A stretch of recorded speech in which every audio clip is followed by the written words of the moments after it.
Okay, రెడీనా? అందరికీ నమస్కారం. ఈరోజు ఈ యొక్క పాత్రికేయుల సమావేశంలో ముఖ్య ఉద్దేశం ఏమనగా, నిన్న రాచమల్లు గారు ఈ మధ్యకాలంలో కేవలం తన ఉనికి చాటుకునే దానికి మాత్రమే ఈ ప్రభుత్వంపై లేని నిందలు వేస్తూ పవన్ కళ్యాణ్ గారిని మరియు చంద్రబాబు నాయుడు గారిని కూటమి నాయకులను విమర్శలు చేస్తున్నారు. రాచమల్లు గారికి నేను ఒకటే చెప్తున్నాను, అయ్యా, గత ప్రభుత్వంలో పంచాయతీ వ్యవస్థను ఆ నిధులను పక్కదారి పట్టించి ఆ యొక్క పంచాయతీలను నిర్వీర్యం చేస్తే మా నాయకుడైనటువంటి పవన్ కళ్యాణ్ గారు ఆ శాఖ తీసుకున్న వెంటనే పల్లె పండుగ అనే ఒక కార్యక్రమం చేపట్టి దాదాపు 13,330 పంచాయతీలు ఒకే రోజు 4,500 కోట్లు విడుదల చేసి ఆ యొక్క పంచాయతీలను నిర్వీర్యం కాకుండా అభివృద్ధి దిశ కృషి చేశారు. అది మీకు తెలియదా? అలాగే పల్లెపాట అంటూ పల్లెల్లో కనీసం రోడ్లు లేకపోతే అటవీ ప్రాంతమైనటువంటి ఆ యొక్క ప్రాంతాలలో ఆయన పర్యటించినారు. తన కుటుంబ లాభం కంటే ప్రజల సంక్షేమం కోసమే అని చెప్పని ఆయన తన పెద్ద కుమారుడు ఒకరోజు పుట్టినరోజు అయితే ఒక చిన్న కుమారుడు చిన్న ప్రమాదంలో జరిగితే అక్కడికి పోకుండా కేవలం ప్రజల సంక్షేమం కోసమే వారి బాధలు పట్టి వాళ్ళ బాధ తీర్చేదాని కోసం అని చెప్పి అడవి బాట పట్టి వారి సమస్యలు పరిష్కరించడం మీకు తెలియదా? మీరు గత ప్రభుత్వంలో మీరు ఇటువంటి చేయలేదు కాబట్టి మీకు 10 సంవత్సరాల పరిమితం చేశారు. వీటివన్నీ తెలుసుకోకుండా మీ ఉనికి కోసం ఈ రోజు పవన్ కళ్యాణ్ గారిని విమర్శిస్తారు, చంద్రబాబు నాయుడు గారిని విమర్శిస్తారు. మీరు చేసేటువంటి గత ప్రభుత్వం మీరు ఏమేమి చేశారు మీకు గుర్తు లేదా? గత ప్రభుత్వంలో పూర్తి అధికారులు వస్తానే పూర్తిగా మద్య నిషేధం అని చెప్పి ఆ తర్వాత చేతులెత్తేసి సొంతంగా మీ యొక్క మద్య స్కామ్ లో ఎదుర్కొనే విధంగా మీరు మద్యంలో ధనం దోచుకోలేదా?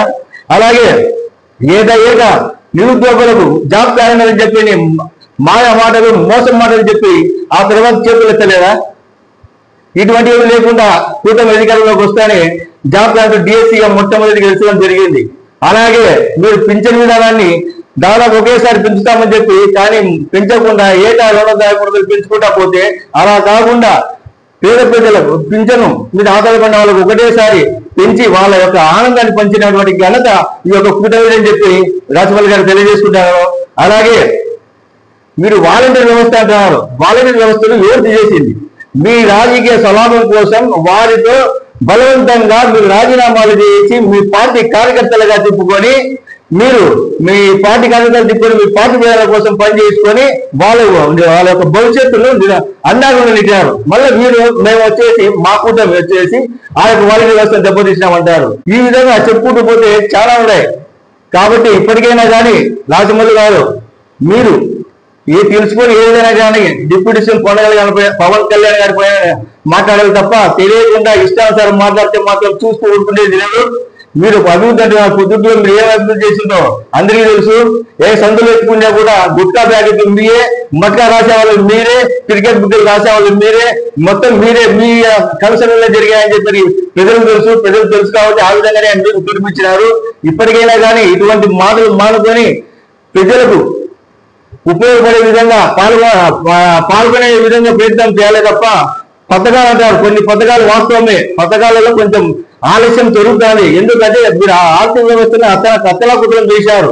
దాన్ని ఒక గాడిలో పెట్టి దాన్ని సరిచేసే విధంగా ఖచ్చితంగా కూటమి ప్రభుత్వం పథకాలు అందజేస్తుంది.